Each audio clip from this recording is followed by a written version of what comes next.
এবার আল্লাহ ডেকে বলেন, নমরুদ অনেক হয়েছে, আর না, অনেক চান্স তোমারে দিছি আমি, অনেক ছাড় দিছি, মাগার ছেড়ে দিব না। আল্লাহ কি দেয়? ছাড় দেয়, ছেড়ে দেয় না। মনে থাকবে? চিল্লায় বলেন তো, আল্লাহ কি দেয়? কি দেয় না?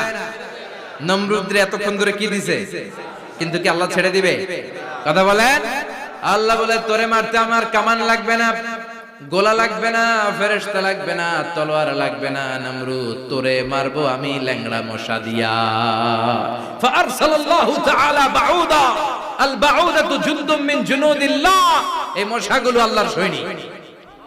কথা কর, এই মাছিগুলো আল্লাহর সৈনিক, এই সাপ আর ব্যাঙগুলো আল্লাহর সৈনিক, এই বাতাস আল্লাহর সৈনিক, এই মাটি আল্লাহর সৈনিক। মাটি যদি কাঁপাকাঁপি শুরু করে বসে থাকা যাবে? কথা কন। ভূমিকম্প হইলে সব দৌড়াদৌড়ি আছে না নাই? আগুন লাগলে দুর্ঘটনা আছে না?